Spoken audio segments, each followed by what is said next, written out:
Merci. Merci. Merci, Alex. Et bonjour tout le monde. C'est vrai qu'il y a beaucoup de visages que je connais quand même. J'ai salué beaucoup de personnes, mais je suis heureux de vous voir tous, ceux que je connais, ceux que je ne connais pas. C'est un privilège pour moi de venir ici à l'Église de l'Espoir. Je suis comme chez moi, parce que je viens de l'Église de l'Espoir, à Longueuil. C'est un beau privilège. Peut-être juste quelques mots pour me présenter, puis ça va mettre un peu la table, même pour le message de la parole. Donc, comme Alex l'a mentionné, on a servi longtemps ensemble, le Seigneur. Combien d'années que tu as été dans le ministère avec moi en même temps?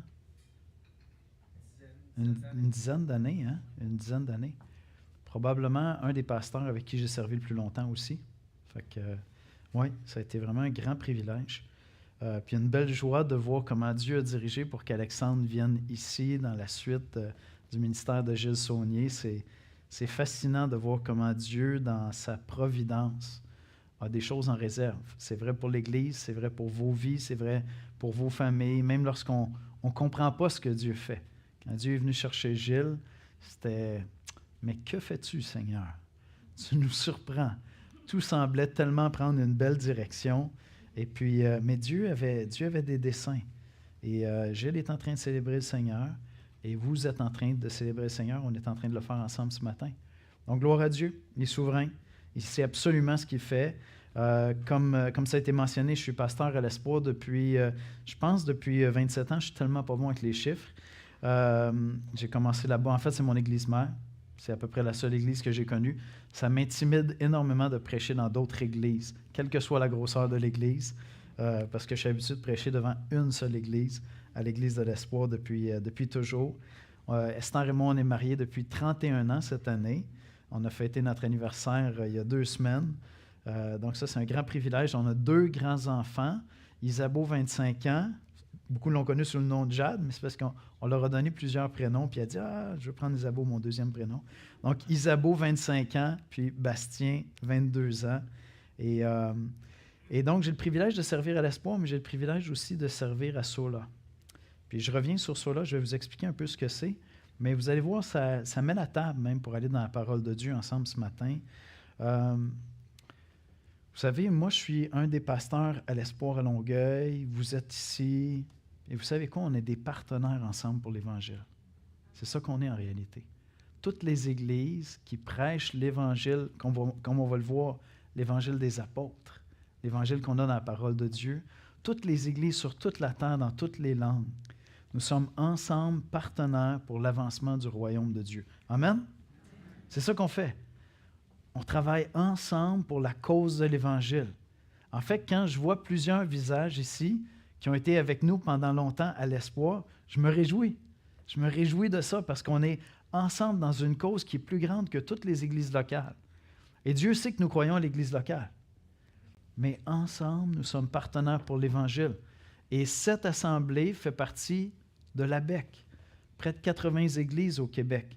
Cette œuvre-là, toutes ces églises-là au Québec, c'est le fruit d'une œuvre missionnaire parce que d'autres ont eu une vision avant nous, bien avant nous, de partir de la France, de l'Ontario, d'un peu partout au Canada, des États-Unis, d'un peu partout même en Europe, et de venir au Québec pour annoncer ce même évangile-là parce que nous sommes partenaires ensemble pour l'Évangile. Et donc, tout ce que vous allez entendre ce matin, pensez à votre famille, pensez à votre vie, pensez à vos enfants, en vous posant la question, et en posant la question à Dieu, comment est-ce que je peux être partenaire avec mon Église, avec les Églises, pour l'avancement de l'œuvre de l'Évangile? Lorsque tu annonces l'Évangile à tes enfants, quand tu engages tes enfants à venir à la jeunesse cet automne, hein, on a eu une exhortation, un mec nous a dit, il faut amener les jeunes, il faut le faire. Mais tu es en train d'investir pour le royaume de Dieu comme partenaire de l'Évangile. C'est ça qu'on est en train de faire. Tout ce qu'on fait poursuit cet objectif-là. Et c'est vraiment un privilège pour nous de le faire. Alors peut-être que tu es ici à l'Espoir, puis Dieu va t'appeler à aller servir dans une autre assemblée, à cause du travail, quoi que ce soit. Tu vas déménager. Mais tu vas poursuivre cette œuvre-là. Peut-être que tu es ici, puis Dieu t'appelle à te préparer pour servir un jour comme ancien dans l'église locale, dans une autre église locale. tout le temps qu'on investit à enseigner l'Évangile, nous-mêmes dans notre propre vie, avec nos enfants, dans notre foyer, le temps qu'on consacre dans la prière, c'est parce qu'on est partenaires ensemble pour l'avancement de l'œuvre du royaume de Dieu. Et je parlais avec des missionnaires dans les derniers mois, puis plusieurs missionnaires nous viennent actuellement du Brésil. En fait, plusieurs missionnaires vont partout sur la terre actuellement du Brésil. Parce qu'à travers l'histoire de l'Église, lorsqu'on étudie 2000 ans d'histoire de l'Église, en tout temps, Dieu travaille à différents moments, on dirait de manière plus extraordinaire, dans différents endroits du monde. Et là, il va y avoir une vague de missionnaires qui vont sortir de cette région-là et qui vont partir évangéliser partout sur la terre. Parce que nous sommes partenaires ensemble pour l'avancement du royaume de Dieu. Et donc, avec humilité, on accueille ces missionnaires-là. Puis on dit, venez nous aider, venez nous prêter main forte. Et nous, on va en envoyer d'autres à notre tour parce qu'on est partenaires ensemble pour l'avancement du royaume de Dieu. Et donc, cette organisation dont je suis le président, SOLA, bien, c'est la Coalition pour l'Évangile du Québec. Et en fait, ça fait partie d'un mouvement, je vous dirais, qui est planétaire, de Gospel Coalition, Coalition pour l'Évangile. En Europe francophone, ça s'appelle Évangile 21, mais il y en a partout dans le monde.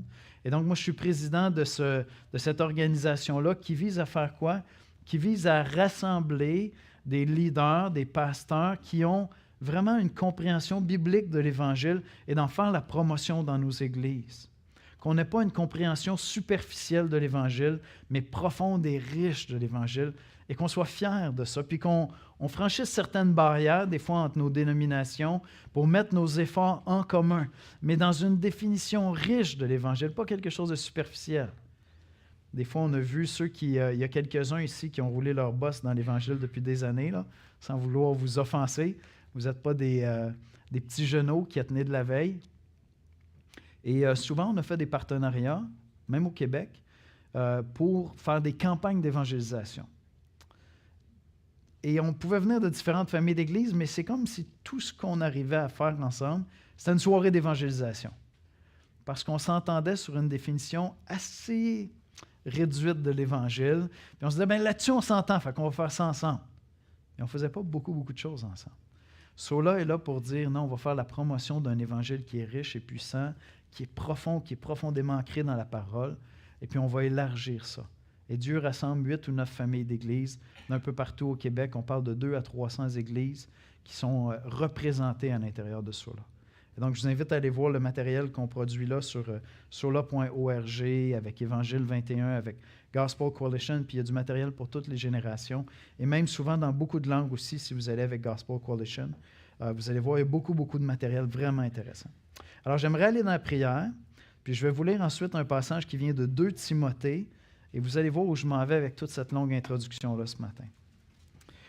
Seigneur Jésus, on est assemblés devant toi ce matin pour s'incliner devant ta parole, parce que tu nous parles par ta parole. C'est à travers tes saintes Écritures que tu nous instruis, que tu nous éclaires, que tu corriges nos pensées, que tu éduques notre manière de voir le monde, de voir nos vies, que tu viens même instruire nos émotions, nos sentiments, nos désirs, nos affections. C'est à travers ta parole, Seigneur, que tu construis ton Église. Ton Église est le fruit de ta parole. Parce qu'à travers ta parole, tu bâtis, alors que nous enseignons, que nous prêchons ta parole, Seigneur. Seigneur, je te demande d'ouvrir nos cœurs et nos intelligences ce matin à recevoir tes instructions. Viens, Seigneur, corriger. Viens instruire, comme le mentionnait Alexandre tout à l'heure. Viens corriger, instruire, Seigneur, notre pensée. Viens ouvrir notre cœur à être disponible pour ton service. Seigneur, que personne dans cette assistance soit ne te connaisse pas, ne saisisse pas bien le message de l'Évangile. Au contraire, viens saisir son cœur ce matin à travers le message de l'Évangile, cette bonne nouvelle de Jésus-Christ. Ou encore, Seigneur, que personne ici ce matin ne soit quelqu'un qui vient à l'Église simplement pour s'asseoir et écouter. Non, Seigneur, que chaque personne dans cette Église trouve sa place dans cette assemblée pour participer à l'avancement de ton royaume. Que nous ne soyons pas, Seigneur, des chrétiens du dimanche, mais que nous soyons engagés dans nos églises locales avec cette vision plus grande encore où nous sommes partenaires pour l'avancement de l'Évangile à travers tout le Québec et même toute la francophonie. Seigneur, parle-nous ce matin. Nous voulons t'entendre. C'est en Jésus-Christ que nous te prions. Amen. Amen. Je vais vous lire la parole de Dieu. Vous pouvez tourner avec moi dans 2 Timothée, au chapitre 2. Je vais vous lire les versets 1 à 10. 2 Timothée 2, versets 1 à 10. C'est l'apôtre Paul qui parle à son protégé Timothée et qui lui dit « Toi donc, mon enfant, fortifie-toi dans la grâce qui est en Jésus-Christ. Et ce que tu as entendu de moi en présence de beaucoup de témoins, confie-le à des hommes fidèles qui soient capables de l'enseigner aussi à d'autres. Souffre avec moi comme un bon soldat de Jésus-Christ. Il n'est pas de soldat qui s'embarrasse des affaires de la vie s'il veut plaire à celui qui l'a enrôlé. Et l'athlète n'est pas couronné s'il n'a pas combattu suivant les règles. Le laboureur qui peine doit être le premier à recueillir les fruits. Comprends ce que je dis, car le Seigneur te donnera de l'intelligence en toutes choses. Souviens-toi de Jésus-Christ, issu de la postérité de David, ressuscité des morts selon mon évangile, pour lequel je souffre jusqu'à être lié comme un malfaiteur. Mais la parole n'est pas liée. C'est pourquoi je supporte tout à cause des élus, afin qu'eux aussi obtiennent le salut qui est en Jésus-Christ avec la gloire éternelle. Amen. C'est la parole de Dieu. Je vous fais une introduction. Je ne voudrais pas mettre personne mal à l'aise. Certains d'entre vous avaient des convictions différentes, puis j'espère ne pas vous offenser, mais je suis un grand fan d'arts martiaux. Donc, c'est discutable parce qu'il y a des écoles d'arts martiaux, évidemment, il y a toute une dimension très spirituelle à ça. En fait, la première fois que j'ai commencé les arts martiaux, c'était du karaté. Puis, mes enfants avaient commencé à revenir de l'école en me disant « Ah, l'éducation physique, papa, j'aime pas ça, je suis pas bon. » Puis ça, c'était mon héritage à moi. Je n'étais pas vraiment sportif. Puis là, j'ai dit non, je ne vais pas leur donner cet héritage-là. Puis je rêvais depuis toujours de faire du karaté. Fait que j'ai dit, on va aller faire ça ensemble parce qu'on peut faire ça en famille. Donc, je me suis trouvé une école qui avait de l'air très familiale. Puis je suis allé voir le professeur Stéphane. Puis je lui ai dit, écoute, je suis chrétien. Est-ce que je peux venir faire du karaté avec vous? Parce qu'il y a peut-être des choses que vous croyez que moi, je ne crois pas du tout. Il dit oui, pas de problème. Il y avait une compréhension assez nominale du christianisme. Il dit, moi aussi je suis chrétien parce qu'il portait une croix dans son cou. Mais j'ai dit, je sais qu'au début, comme vous allez faire une espèce de truc, là, vous faites un vide de l'esprit et tout ça. Moi, je ne pourrais pas faire ça, je suis chrétien. Fait que je vais prier Jésus pour qu'il nous protège, qu'il y ait des gens qui se blessent. Fait que Stéphane m'a dit, c'est parfait. Fait que c'est correct. Fait que je vais faire du karaté avec vous. Donc, j'ai pu naviguer dans ces eaux-là un peu compliquées là, des arts martiaux. Et quelques années plus tard, je voulais changer de style. Il y avait un style qui me fascinait. Ça s'appelle, probablement qu'il y a 2 personnes ici, là, si je suis chanceux, qui connaissaient ça. Ça s'appelle le Wing Chun. Mais peut-être qu'il y en a qui connaissaient Ip Man. Vous avez vu sur Netflix les films Ip Man. Mais ça, c'est le style le Wing Chun, c'est le style de Ip Man. C'est un style d'art martial selon la légende qui aurait été créée par une femme, par une dame âgée. Donc, c'est tout à fait approprié pour moi, je vieillis. Non, mais c'est un style qui est très, très, très différent du karaté. J'étais fasciné par ça, puis je me disais, ça, je pourrais faire ça. Juste avant de m'asseoir dans une chaise roulante, je vais encore être capable de faire du Wing Chun. Puis, fait qu'un été, je décide que je me cherche une école de Wing Chun. Puis, si vous avez déjà fait des arts martiaux, vous pourriez le comparer, admettons, à de la musique. Le professeur fait toute la différence. Tu as besoin de quelqu'un qui maîtrise vraiment son art parce que ce qu'il va te transmettre, ce n'est pas de la théorie, ça ne s'enseigne pas sur des tableaux, c'est tout incarné, tu l'as ou tu ne l'as pas, tu le sens ou tu ne le sens pas, c'est des années et des années et des années de pratique. Donc, trouver une école où tu dis, je crois dans le professeur, il va réussir à me transmettre quelque chose, c'est assez compliqué. Puis là, c'est un style qui n'est pas très, très connu ici, le Wing Chun. Donc, je faisais des recherches, j'appelais des écoles, je cherchais des endroits, je trouvais pas. Un été, on était au mois d'août, c'était la canicule, il pleuvait, il faisait chaud. Pendant la semaine, j'avais téléphoné à une école, puis là, la personne qui me répond me parle en anglais, « Yes, I », avec une petite voix. Fait que là, j'ai dit, un maître dans une école de Wing Chun, ça s'appelle un Sifu. Fait que je dis, could I speak to the Sifu? Puis il me dit, the Sifu is not there, it's the janitor. Il me dit, c'est le concierge. Fait que là, j'ai dit, ça sonne louche cette affaire-là. Fait que je dis, est-ce que je pourrais avoir des informations sur l'école? Il dit, you need to come. I'm the janitor. You will meet the Sifu. Il me dit, non, c'est lui le Sifu. Je suis certain, il me faisait une joke. Fait que, en tout cas, je me rends là-bas. Canicule, il fait chaud un samedi matin. C'est au 2e étage, au-dessus d'une banque. Les fenêtres sont ouvertes. Il y a des gros ventilateurs. Vous savez, les vieux ventilateurs qui font du bruit un peu partout. Puis il y a une espèce de musique chinoise. C'est comme si c'était un vinyle, mais c'était pas un vinyle, c'était une cassette. En tout cas, c'était un voyage. Vous voyez, j'étais rendu en Chine tout d'un coup. On transpirait là-dedans. Je dis, ça sent bon, j'aime ça. Puis là, je rencontre le Sifu. Moi, je l'appelle Yoda parce qu'il est à peu près ça de grand. Yoda, Star Wars. Fait que le Sifu vient me voir, il est tout petit, puis il dit, je vais te faire une démonstration, puis tu vas me dire si tu aimes le style. Fait que là, il fait venir un des élèves très avancés de l'école, Martin, qui est plus grand que moi, plus costaud que moi, puis c'est une de ses ceintures les plus avancées. Puis là, le Sifu, il met un bandeau sur ses yeux. Fait qu'il ne voit plus rien. Là, je dis, mais qu'est-ce que c'est ça, cette affaire-là? J'avais jamais vu ça. Puis là, ils prennent juste un contact avec le bras. Un seul contact, puis Martin n'a jamais été capable de le toucher. Je dis, OK, lui, il maîtrise son art. Lui va pouvoir m'apprendre le Wing Chun. J'avais trouvé mon école parce que j'étais en confiance qu'il maîtrisait incroyablement son art. Et ce qu'on va voir ensemble ce matin à travers ce passage-là, c'est que la transmission de l'Évangile, ça relève un peu de ça. Ça relève un peu de ça. Transmettre l'Évangile, ça se fait à travers quelqu'un qui a appris l'Évangile, qui a appris toute la théorie de l'Évangile, mais qui a dépassé la théorie, qui l'a incarné dans sa vie. C'est devenu un style de vie. C'est devenu un réflexe de pensée. Même les émotions, les sentiments sont éclairés constamment par l'Évangile. Et en fait, c'est ça qu'on veut donner à nos enfants. N'est-ce pas? C'est ça qu'on veut donner à nos enfants. On ne veut pas donner à nos enfants simplement une Bible. Tiens, je te donne une Bible, tu liras ça, un jour tu seras chrétien. En fait, les pires parents pour transmettre l'Évangile, c'est ceux chez qui, justement, ils connaissent toute la théorie, mais quand les enfants regardent leur vie à la maison, ils disent, en tout cas, si c'est ça le christianisme, ça ne m'intéresse vraiment pas.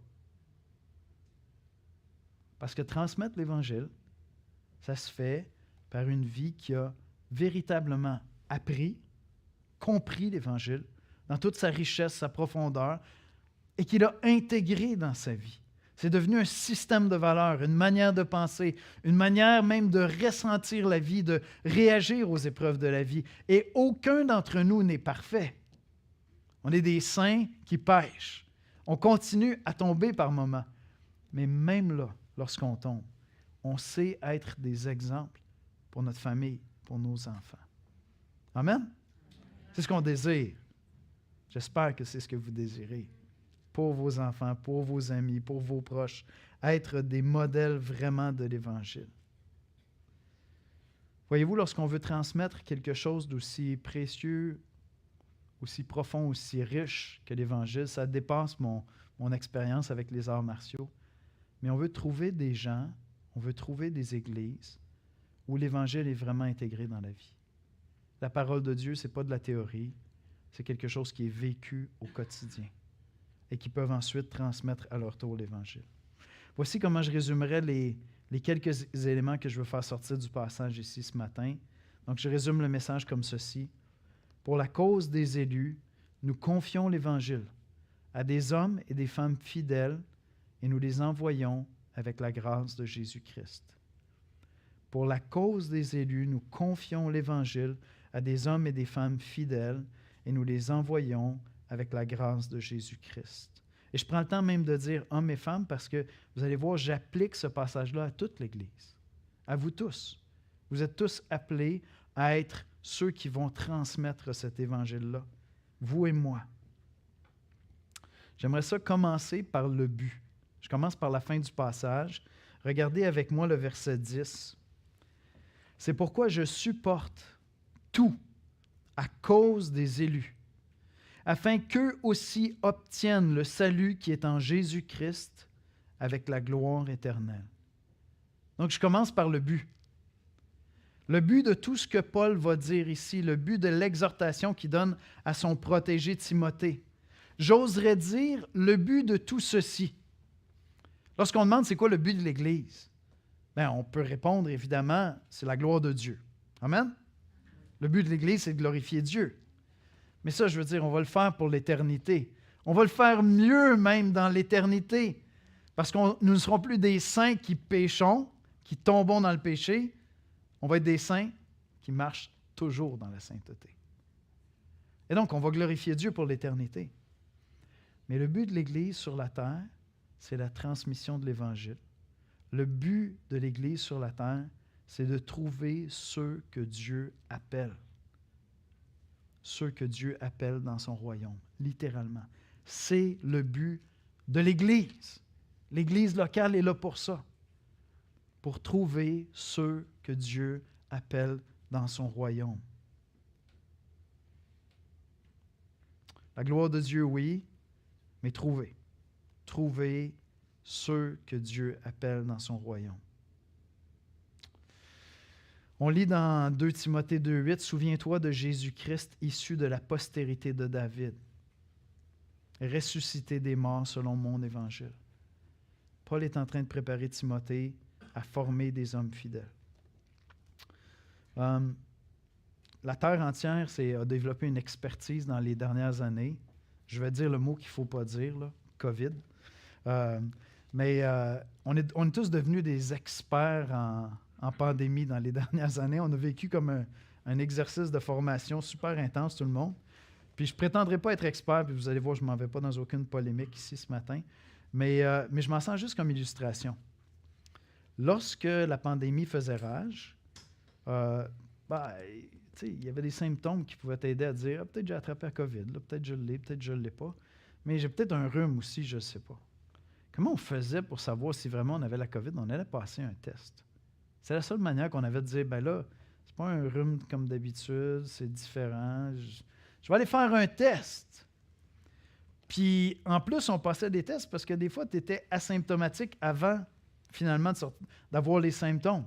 Fait que tu fréquentais quelqu'un qui l'avait attrapé, tout allait bien, puis 2 jours après, pouf!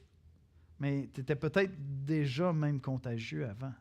Et donc, on faisait des tests des fois pour protéger des gens vulnérables, hein?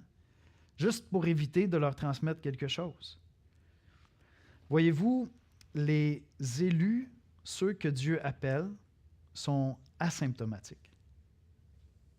Je ne sais pas où est-ce que vous êtes dans la question de l'élection, puis en fait, je vais juste comme partir des polémiques ici, puis je les laisse toutes à Alexandre, après je m'en vais.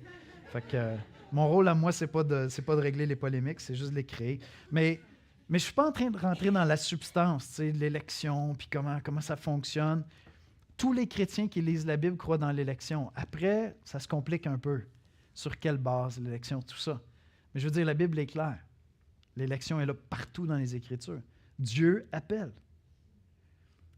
Et donc, nous, ce qu'on veut faire, c'est qu'on veut trouver ceux que Dieu appelle.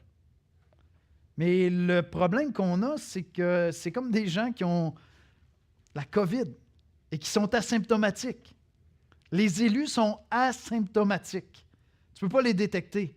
En fait, si vous êtes chrétien depuis longtemps puis vous annoncez l'Évangile régulièrement, vous avez peut-être annoncé l'Évangile à des collègues de travail. Tu sais, vous partagez de temps en temps l'Évangile, puis là, il y en a un qui semble bien répondre. Il semble très ouvert. Tu te dis, aïe, celui-là, il va se convertir, il va devenir chrétien. C'est clair, c'est clair, c'est clair. Finalement, non, zéro. C'est l'autre personne qui est dans ce coin-là qui semblait même pas écouter la conversation. C'est vrai avec nos enfants. On est là, puis on dit, celui-là, il va marcher dans les voies de Dieu, c'est certain. Ah, c'est pas clair, ça. Ça se peut que ce soit le plus rebelle de la maison qui se convertisse le premier. N'est-ce pas? Parce que les élus sont asymptomatiques. Je ne sais pas qui va répondre à l'Évangile. Nous, on regarde ce qui frappe les yeux, on est là, puis on annonce l'Évangile, puis on dit « Ah, ça répond, oui, il aime ça, il aime ça. » Là, des fois, tu te dis « Mais mes amis, il me semble même qu'il l'a compris, mais il ne répond pas avec son cœur, il n'embrasse pas l'Évangile. » Les élus sont asymptomatiques. Et le moyen que nous avons pour les trouver, c'est l'Évangile. C'est l'Évangile. L'apôtre Paul est en train de dire « Je souffre tout ce que je souffre pour une cause, c'est trouver les élus de Dieu. » C'est pour ça que je le fais. Je veux trouver les élus de Dieu. Ils vont répondre à l'Évangile. Ils vont venir nous rejoindre dans l'Évangile.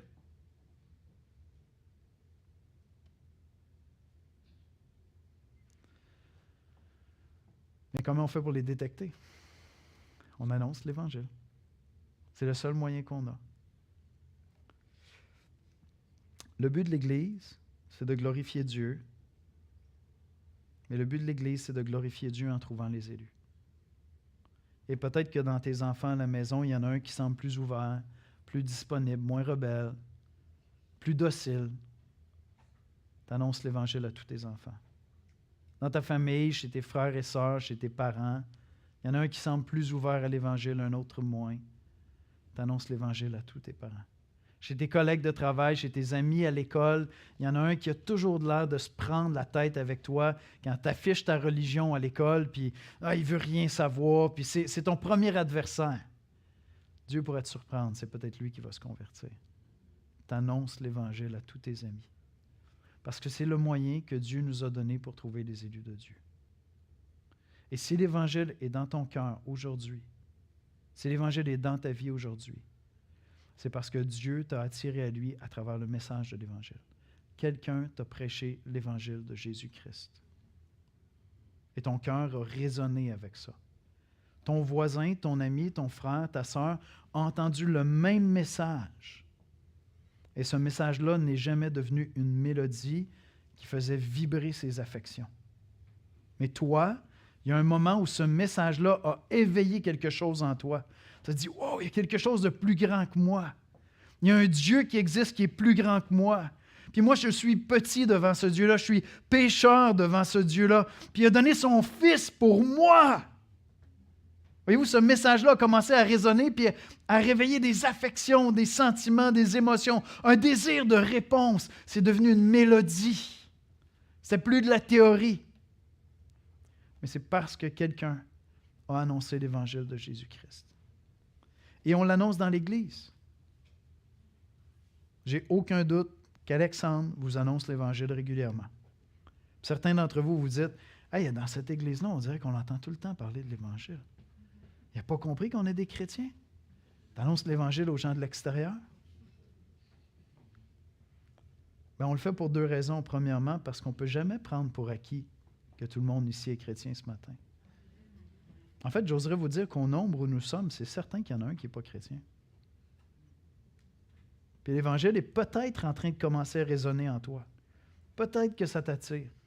Mais vraiment, tu as décidé de suivre Jésus-Christ au péril de ta vie. Vraiment, tu as embrassé la foi, puis tu dis, toute ma vie t'est donnée, Seigneur. La cause qui porte mon cœur, c'est la cause de l'Évangile. Ma mission à moi, c'est d'annoncer l'Évangile. Vraiment? Je ne sais pas. Je ne sais pas. C'est toi qui le sais. Donc, on annonce l'Évangile semaine après semaine dans les églises parce que tous ceux qui viennent ne sont pas encore en Jésus-Christ. Mais on annonce aussi l'Évangile parce que nous n'aurons jamais terminé jusqu'à ce que nous voyions la face de Christ, de saisir toute la grandeur, la splendeur et la beauté de l'Évangile.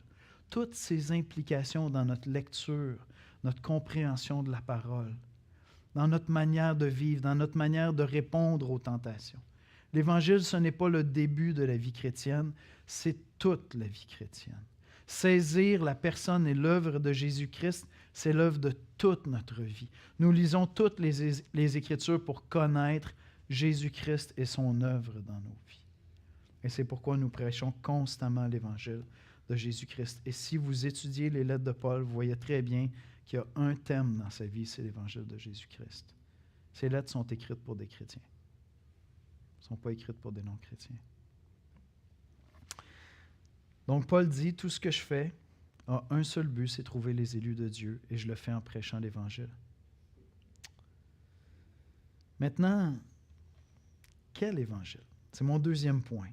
Le moyen, c'est l'Évangile des apôtres. Il y a quelque chose qui m'a intrigué quand je me suis penché sur ce texte-là il y a des années. L'apôtre Paul dit au verset 8, « Souviens-toi de Jésus-Christ, issu de la postérité de David, ressuscité des morts selon mon Évangile. » Est-ce que ça veut dire que chaque apôtre avait son Évangile? Est-ce que ça veut dire que chaque chrétien a son évangile? Pourquoi Paul dit « mon évangile » ? Il est propriétaire de l'Évangile, dépositaire de l'Évangile. Le mot évangile nous vient d'un mot grec qui veut simplement dire bonne nouvelle. Donc l'Évangile de Jésus-Christ, c'est la bonne nouvelle de Jésus-Christ. Mais dire que je crois dans l'Évangile de Jésus-Christ, ben, c'est peut-être dire rien. Parce qu'il faut encore que tu m'expliques c'est quoi l'Évangile selon toi. Et donc, l'Église est très jeune à l'époque. Hein. On appelle ça l'Église primitive, c'est les apôtres. On est dans les premières décennies après la résurrection et l'ascension de Christ. Et déjà à cette époque-là, il y a d'autres évangiles qui circulent. Paul passe beaucoup de temps, consacre beaucoup de temps dans ses lettres à corriger, à s'assurer que l'Église croit véritablement dans l'Évangile, pas dans un faux évangile. Parce que des bonnes nouvelles, il y en a partout. Si évangile veut dire bonne nouvelle, des bonnes nouvelles, il y en a partout. En fait, toutes les religions de la terre annoncent une bonne nouvelle. On pourrait dire que toutes les religions de la terre ont leur évangile, leur bonne nouvelle. L'islam a une bonne nouvelle pour un peuple qui veut rassembler à travers toutes les tribus de la terre, mais les peuples arabes qui veut rassembler. Hein, c'était ça la grande vision de Mahomet. On va rassembler toutes ces tribus séparées, on va créer une nation. Ça va être l'islam. C'est une bonne nouvelle dans sa perspective. Toutes les religions de la terre ont une bonne nouvelle et beaucoup d'églises de toutes sortes de dénominations disent annoncer la bonne nouvelle de Jésus-Christ. Mais est-ce que vraiment c'est la bonne nouvelle de Jésus-Christ? Et donc, Paul est en train de dire ici, selon mon évangile, pas n'importe lequel, pas celui que n'importe quel prédicateur itinérant va venir t'annoncer. Selon mon évangile, selon ce qui m'a été transmis par Jésus-Christ lui-même, que j'ai confirmé en discutant avec les apôtres, en parlant avec les apôtres, qui m'a été confirmé, dans lequel j'ai été établi pour annoncer l'Évangile. Et donc, Paul est en train de dire, il y a quelque chose de très personnel à la transmission de l'Évangile. Là, aujourd'hui, on vit à l'époque d'Internet. Vous pouvez trouver des ressources chrétiennes à l'infini sur Internet. C'est absolument extraordinaire la qualité des ressources qu'on peut trouver sur Internet. Et c'est absolument extraordinaire à quel point on peut trouver de mauvaises ressources sur Internet. Un jour, j'ai quelqu'un qui a quitté notre église chez nous puis qui s'est joint à une autre assemblée, puis ça va me rester jusqu'à ma mort. Je lui dis, tu sais que tu te joins à une assemblée qui a une doctrine vraiment différente. Hein? Puis il m'a dit, mais pasteur, tu nous as bien enseigné, puis tu nous as donné du discernement. Je vais le voir quand le pasteur n'enseigne pas la vérité. Là, je me suis dit, attends, je ne comprends pas. Là. C'est toi qui vas discerner, c'est pas le pasteur qui est là pour t'équiper à discerner. Puis tu choisis d'aller dans cette église-là. Je ne comprenais rien. J'ai dit, tu as tout à l'envers, là, mon ami. Mais donc, Paul est en train de dire qu'il y a plusieurs évangiles qui circulaient déjà à son époque. Il y en avait déjà plusieurs. Tu viens ici à l'église, puis Alexandre, les enseignants de la parole ici, enseignent régulièrement l'Évangile. Et une des raisons, un des objectifs, c'est de dire, oui, mais est-ce que tu connais l'Évangile de Paul? Ou est-ce que tu connais un Évangile? Oui, bien sûr, tu as entendu parler de Jésus, mais qu'est-ce que tu comprends de ce qu'il a fait? Est-ce que vraiment tu comprends ce qu'il a fait? Est-ce que tu comprends vraiment les implications de l'Évangile? Est-ce qu'on peut discuter de ta compréhension de l'Évangile pour voir si c'est riche, si c'est complet, ou s'il n'y aurait pas des aspects de l'Évangile qui auraient été déformés? Et donc, Paul est en train de dire, pas n'importe quel Évangile, selon mon Évangile. Et ça a une implication très, très, très concrète. Regardez le verset 2, 2 Timothée 2:2. « Et ce que tu as entendu de moi en présence de beaucoup de témoins, confie-le à des hommes fidèles qui soient capables de l'enseigner aussi à d'autres. » Voyez-vous, on ne transmet pas l'Évangile. Il y a un super beau ministère qui s'appelle le ministère des Gédéons. Excellent ministère.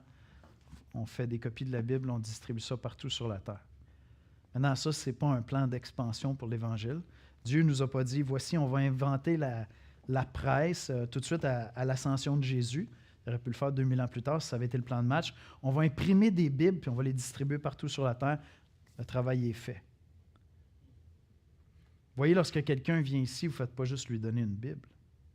En fait, si c'était ça, ça serait simple. Je veux dire, notre projet, ça serait de placer une Bible dans tous les foyers québécois. Puis on se dirait, dès que quelqu'un lit, il y a l'Évangile.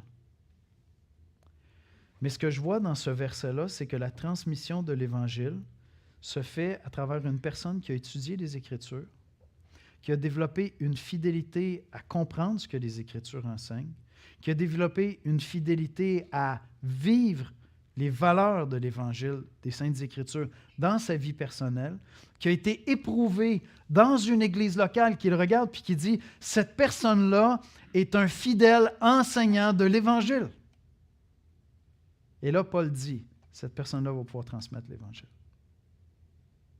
J'ai quelqu'un qui va transmettre fidèlement l'Évangile. Parce qu'il y a des gens qui semblent tout comprendre théoriquement, puis on les regarde dans la suite de leur vie, puis après 5 ans, après 10 ans, ils commencent à s'éloigner, ils commencent à intégrer toutes sortes de mensonges. Là, tu dis, OK, ce n'est pas un homme fidèle pour transmettre l'Évangile. Et vous savez quoi? Quand ta vie personnelle, ta vie secrète, ne concorde pas avec l'Évangile, tôt ou tard, ta doctrine va changer. Tôt ou tard, ta doctrine va changer. Si ta vie secrète n'est pas conforme à la parole de Dieu, tôt ou tard, tu vas ajuster ta théologie. Tu vas commencer à changer le message de l'Évangile. Et donc, ce que Paul est en train de dire ici, il dit, la saine doctrine, l'Évangile selon Paul, se transmet par une personne qui l'a vécu, qui l'a compris, qui l'a intégré, qui l'a vécu, qui s'investit dans la vie d'une autre personne, qui marchent ensemble assez longtemps pour dire « la transmission est complète. J'ai quelqu'un de fidèle qui est là. »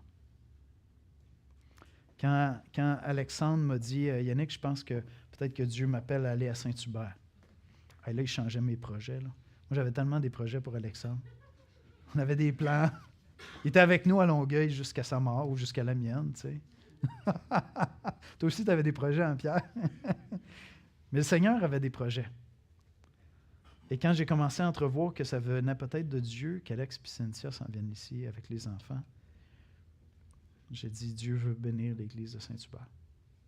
Parce que Dieu veut lui donner un pasteur fidèle. Parce que j'avais marché assez longtemps avec lui pour connaître sa fidélité à l'Évangile. Et Dieu vous a donné un de vos pasteurs, ce n'est pas le seul, j'en suis conscient.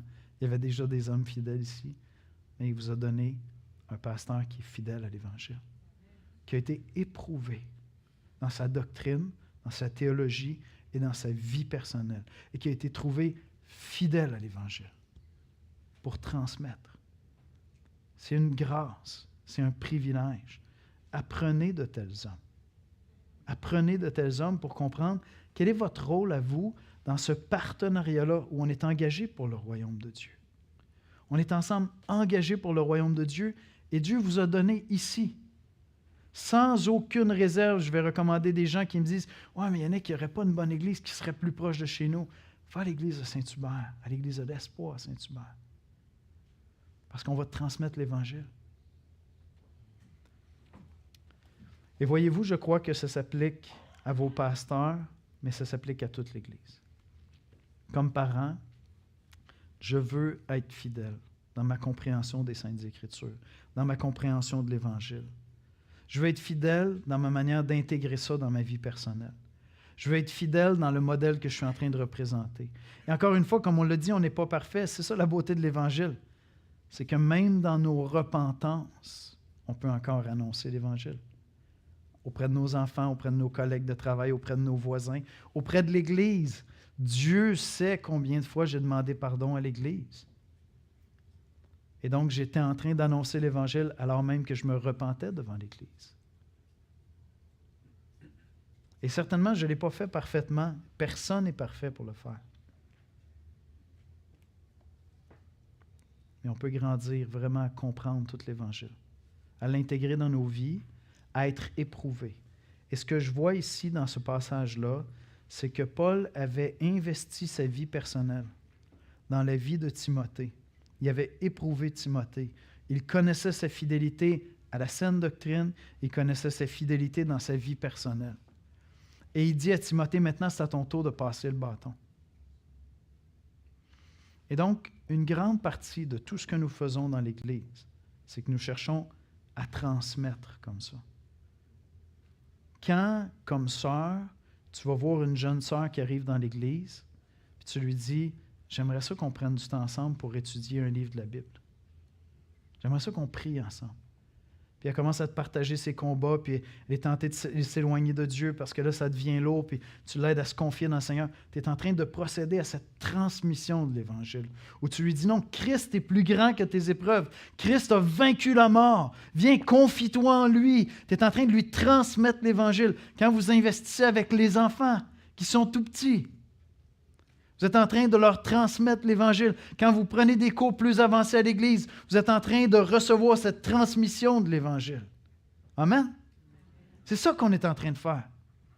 Et dans ce sens-là, qu'on soit à l'Espoir à Longueuil, à l'Espoir à Saint-Hubert, avec Sola, dans une des 80 églises de notre association, nous sommes engagés dans cette mission-là ensemble où nous sommes partenaires. Vous savez que dans notre association, on a presque 80 églises. Près de 20 églises n'ont pas de pasteur actuellement. Alors Dieu t'appelle peut-être à être pasteur, mon ami.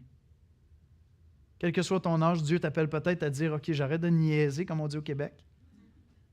J'arrête de niaiser, je prends ma vie en main, je consacre du temps à étudier les Écritures parce que Dieu m'appelle peut-être à aller prendre charge d'une église à mon tour. Quel que soit ton âge. Dieu t'appelle peut-être déjà.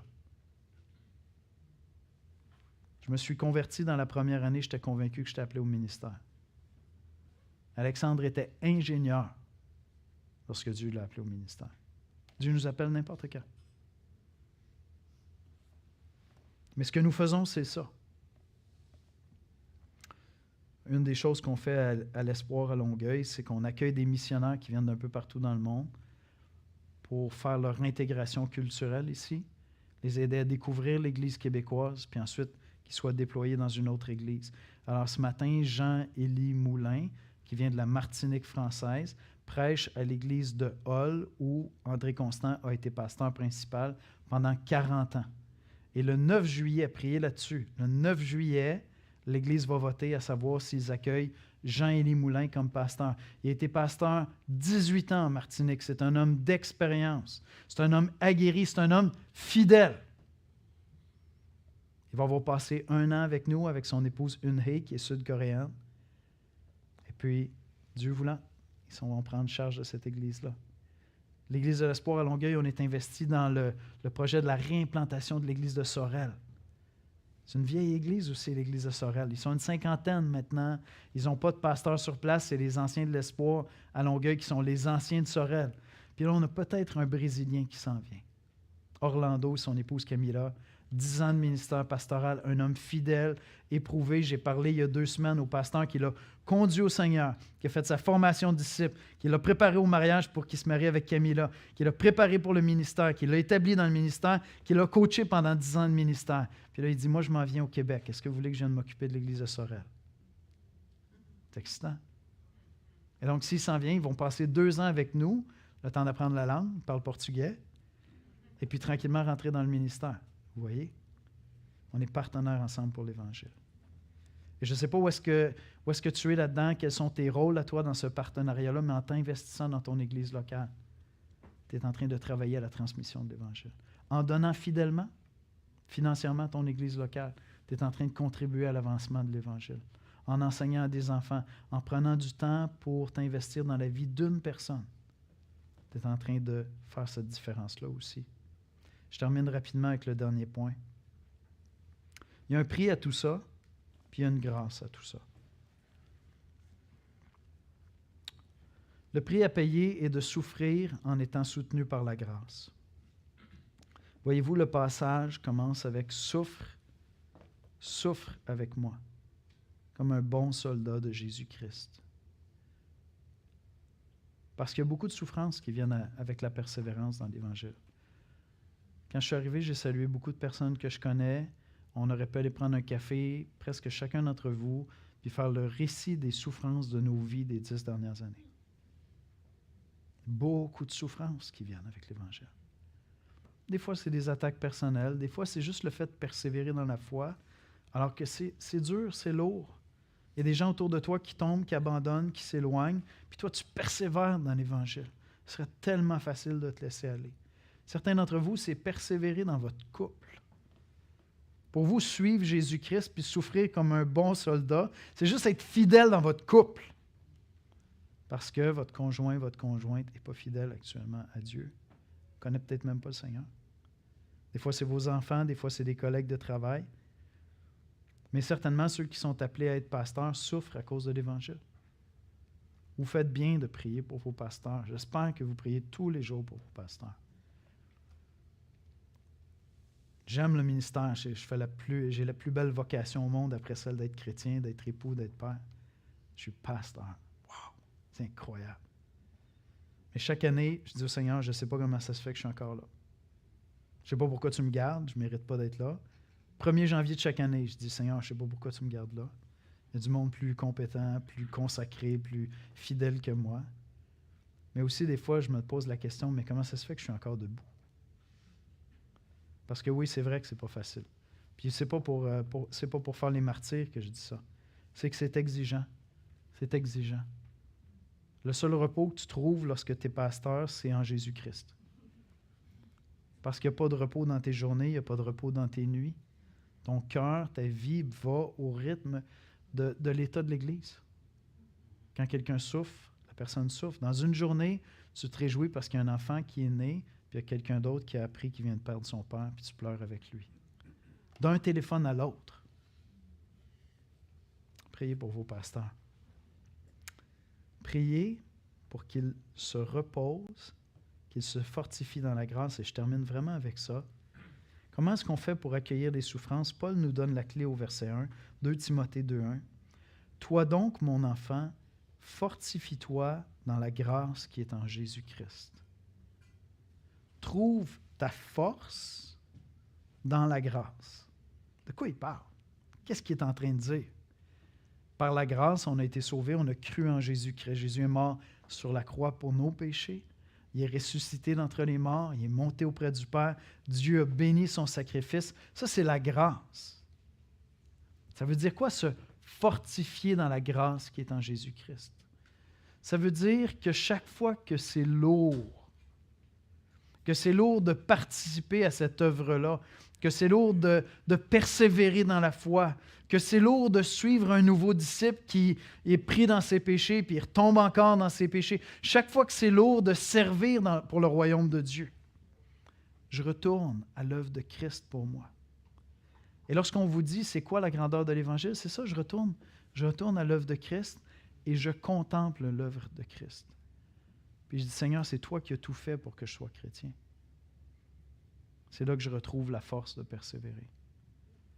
Si tu as tout fait pour que je sois chrétien, tu vas tout faire pour que je persévère, Seigneur. Et lorsque moi, je suis en train de tomber, lorsque moi, je suis prêt d'abandonner, toi, tu vas me rattraper. Ton esprit va me garder. J'ai été scellé de l'esprit. Tu vas me garder jusqu'à la fin. Fortifie-toi dans la grâce. C'est une des leçons les plus difficiles à apprendre dans le ministère pastoral, mais je crois aussi dans la vie chrétienne. Quand ça va très, très mal, là, serre pas les dents puis force plus fort. Prends une pause, va dans la prière puis va contempler la grâce de Christ. Parce que c'est dans sa grâce que nous nous fortifions. Ce n'est pas en nous-mêmes. Regarde-toi pas dans le miroir en disant « T'es capable, t'es capable, t'es capable, t'es capable. » Non. Ça, c'est bon pour ceux qui ne connaissent pas Jésus. Je veux dire, ils ont juste eux, tu sais. Tu n'as pas Jésus dans ta vie, tu te regardes dans le miroir et tu te dis, il y a toi, puis il y a moi, puis on va essayer de s'en sortir. Mais je veux dire, nous, on connaît Jésus-Christ. Qu'est-ce qu'on fait? On se tourne vers Christ et on dit, Seigneur, c'est juste par ta grâce que j'ai été sauvé. C'est juste par ta grâce que je me suis rendu jusqu'ici. C'est par ta grâce que je vais persévérer. Amen? On est partenaires ensemble pour l'Évangile. C'est un privilège extraordinaire. C'est vraiment une joie pour moi d'être avec vous ce matin. de voir comment on travaille ensemble pour atteindre le Grand Longueuil, mais plus que ça, la francophonie. Dieu appelle certains d'entre vous peut-être à partir, à ramener l'Évangile, à l'amener ailleurs. On va aller ensemble dans la prière. Seigneur Jésus, nous voulons te bénir parce que ton Évangile est merveilleux. Pas n'importe lequel Évangile, pas n'importe quelle bonne nouvelle, celle qui a été transmise fidèlement par les apôtres, par l'apôtre Paul à Timothée, qui l'a confié à d'autres. Et il ne suffit pas d'imprimer des Bibles. Encore faut-il enseigner la Bible. Encore faut-il marcher ensemble. Encore faut-il pleurer ensemble. Faut-il souffrir ensemble, être trouvé fidèle après les souffrances. Vaincre ensemble les péchés avec lesquels nous luttons. Je te prie, Seigneur, pour cette très belle Église de l'Espoir. Je te prie, Seigneur, de bénir ces pasteurs, de les fortifier en toi, qu'ils se fortifient dans ta grâce, Seigneur.